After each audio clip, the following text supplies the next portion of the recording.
Good afternoon, I guess it is, Bryn. It is Great to see growing. you. How are you doing? I'm great. How are you, Stan? Doing excellent. So good to be with you here. Bob is out today, so Bryn and I are going to be talking about engaging with other people's content on LinkedIn. And so we'll talk a little bit about going beyond just posting on LinkedIn to some techniques, tactics around engaging with other people's content on LinkedIn, which is something that not enough of us are doing.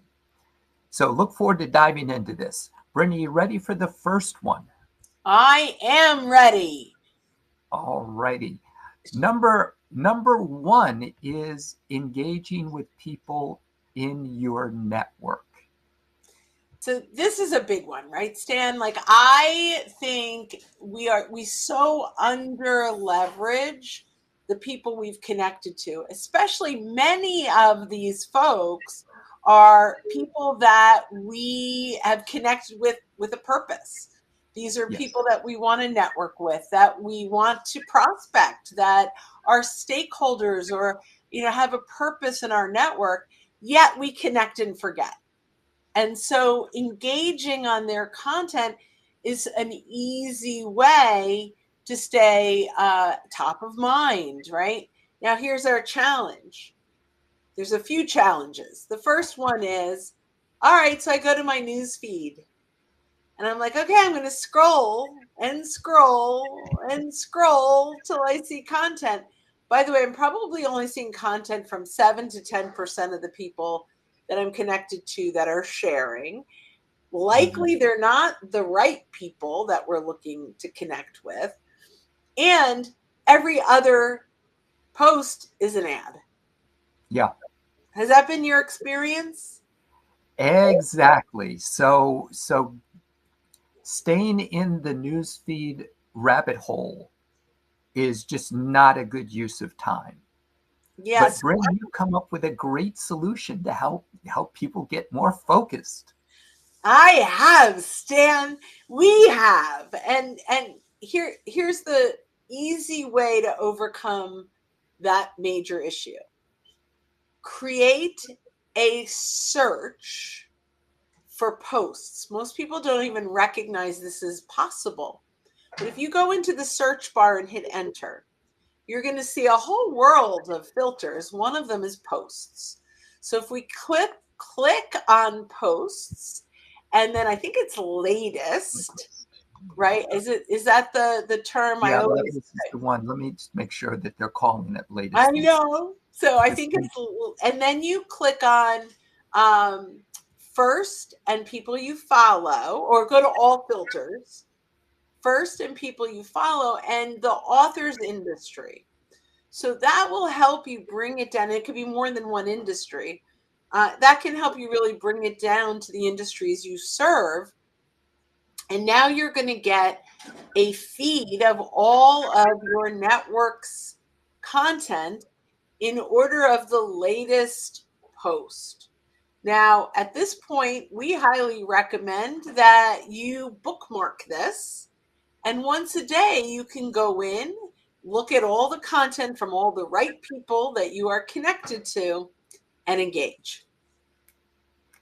Yes, and it's just so much faster, so much more productive than getting lost in the ads and irrelevant posts in your newsfeed that LinkedIn chooses to show us.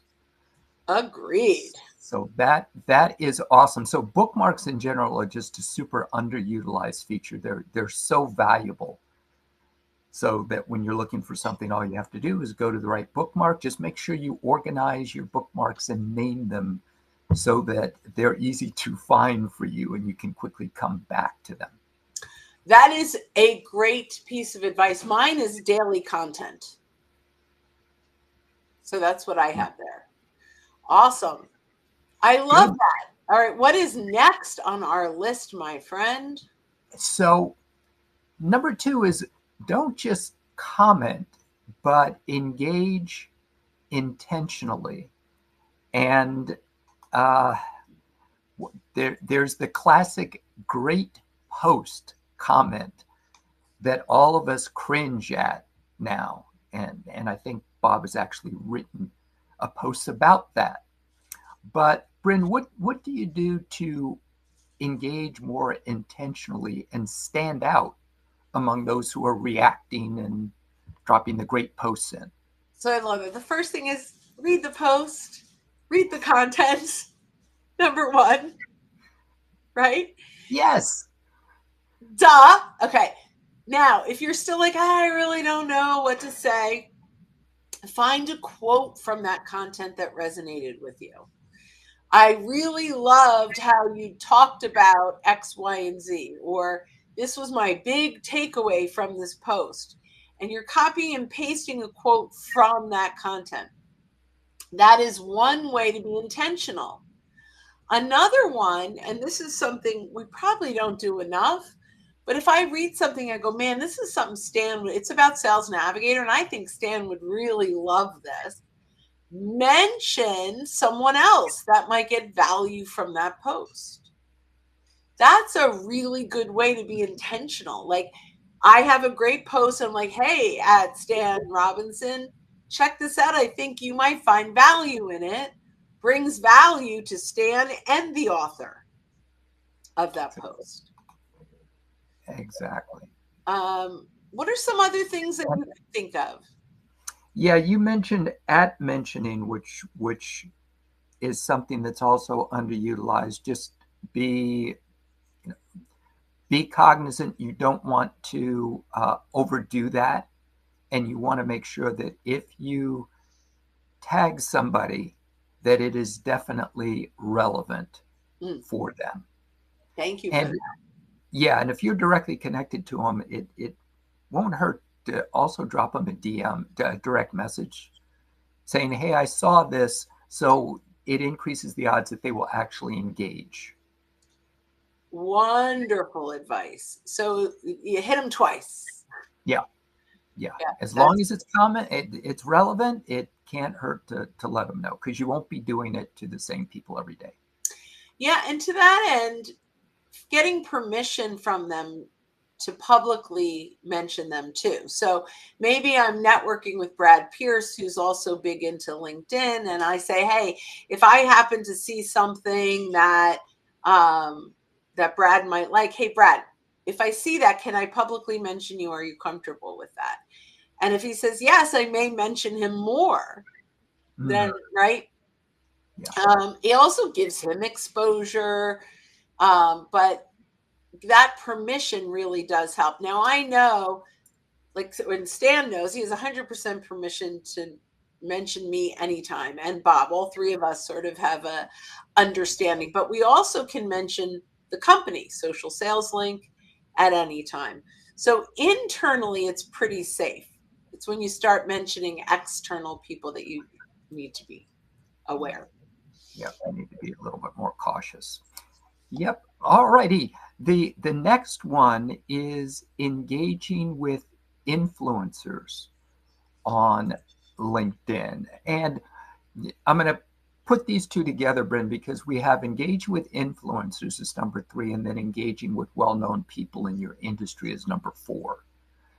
Okay. So I can break it out a little bit. Okay. Potentially. Let's see. So if we start with influencers, you have the ability, most people don't realize this, in that back end of the LinkedIn search in the free, to see people who follow people. So let's start first is let's go find an influencer and go grab some content from that influencer.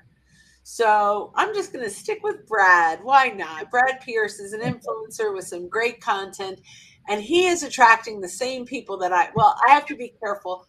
Actually, I would not use him as this example. I could use Brad, but we do similar things. I would go find an influencer that does something very different, but attracts the same audience. So let's go with Meredith Elliott Powell.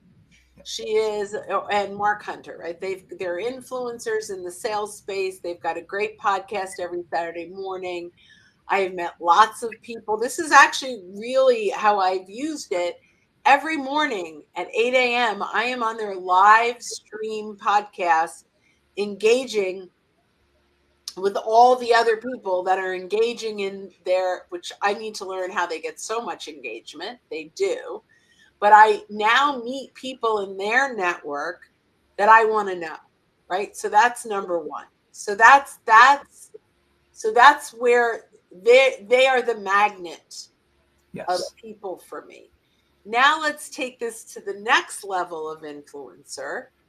I've got this content, this great podcast they put on. I can now go into my search bar and search for people instead of posts, all filters and followers of. So I could do, I don't know, Mark has over 150,000 followers, something insanely incredible. So I go, okay, I'm going to do followers of Mark Hunter, and I'm going to use all my other filters. And maybe I start with my first degree. Mm-hmm. So who am I already connected to that follows Mark? And I can say, by the way, I can share content I've engaged on so they can see me in the comments, right? So now I take this podcast or this post where there's been engagement, and I'll say, hey, Stan, notice we're both followers of Mark Hunter. I just recently found his content on X, Y, and Z. If you're interested, let me know. I'm happy to send that over. So I've now engaged on his content, and I'm using that to engage other people that I'm already connected to that follow him. And I can do that with second degrees as well if I want to expand that further. Yep. So using influencer content is a really great way to engage. Should I jump into that second piece of industry expert? Yep, that is a perfect segue. So the industry expert piece could be slightly different. They may not be a full-on expert. Sorry, they are a full-on expert. They may not be an influencer. They may be sharing content and they have 7 reactions, not the hundreds or dozens. And they may not even be necessarily engaging with your prospects. So for example, an industry expert, so here's an example.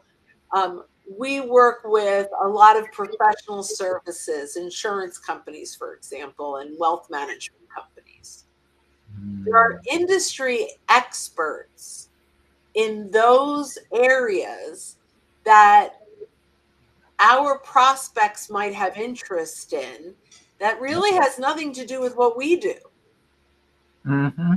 Right? So let's say I'm going to go approach folks that sell property and casualty insurance, and I may find National Mortgage Insurance has some great content, or that would be a different insurance. National Mortgage, that would be title insurance. Let's go to them, title insurance, or Cincinnati. Cincinnati Insurance would be property and casualty. I'm mixing up our clients, Stan. So I might go, okay, Cincinnati Insurance, I'm going to go out. They do property and casualty. I go out, I find content that they're posting. I'm not sharing social selling content, but now I'm reaching out to prospects that are also interested in property and casualty. I'm both promoting Cincinnati Insurance, but I'm also saying, hey, there's some really great content from an industry expert of where you hang out. And I thought you might get some value from that. Or I go to mortgage insurance people and I'll say, National Mortgage Insurance has this great content on X, Y, and Z. I'm not promoting my content, or I'm not even promoting content that leads to my business, but I'm sharing content that matters to them. Yep, that is a great distinction. So you have the influencers who have huge followings and great reach, and are likely to be expert in certain areas. But then the well-known people that you were just talking about may not have a huge following, but they are experts. Right. And they bring great value. Yeah. Yep. Okay. Perfect. Great. And if I just throw in a few more things really quickly, because, the whole point of this is engaging on other people's content, right? We can share content all day long and we'll get some engagement, but people that are sharing their content care so much more about getting engagement than anything you could give them as insight. They share content and often there's 3 or 4 engagements. You're number 5. Sometimes you're number 1, the first to engage. You matter so much more. And on the back end, there's an algorithm play. On the back end, when you're engaging on other people's content, they will start to see your content. So by really focusing in on engaging with the right people, with the right message, you are ultimately going to bring value to your network, and then they will also start to see your content. Yep. Yep. That's it. We call it the triple win because it helps your network. It helps the person whose post you're commenting on, and it helps you as well. So well, this was fun. Yes, and what was the number 5? The very last one was engaging with the followers of well-known people in your industry. And I guess this could also include the followers of influencers. Yeah, same thing. The interesting thing, though, is like the influencers are going to have a huge following, where the industry folks may not have a huge following, but it may be really targeted. Yeah. It may be real, like, because they're not out there attracting the masses.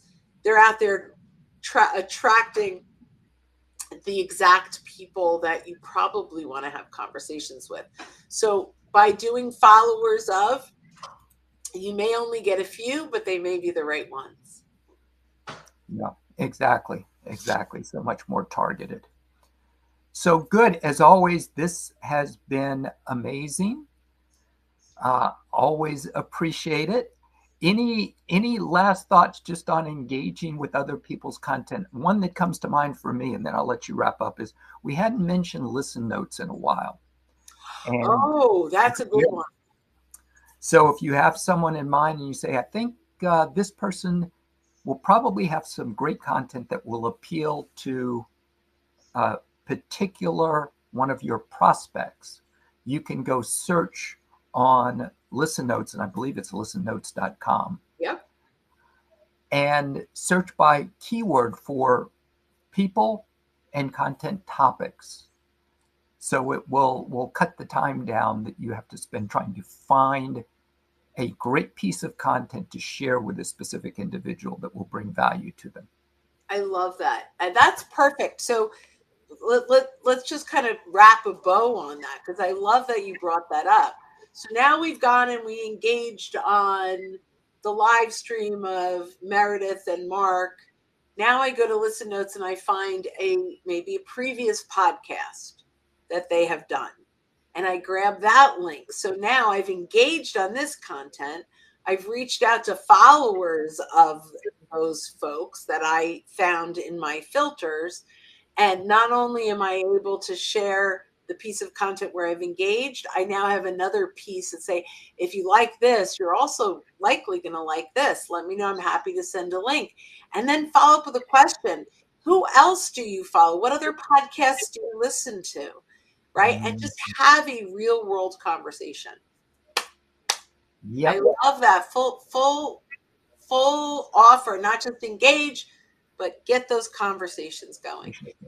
Thank you, my friend. And I appreciate you. I know when Bob is here, we have a much more professional ending, but we're not going to do that today. We're going to end with, when you're out and about, don't forget to make your sales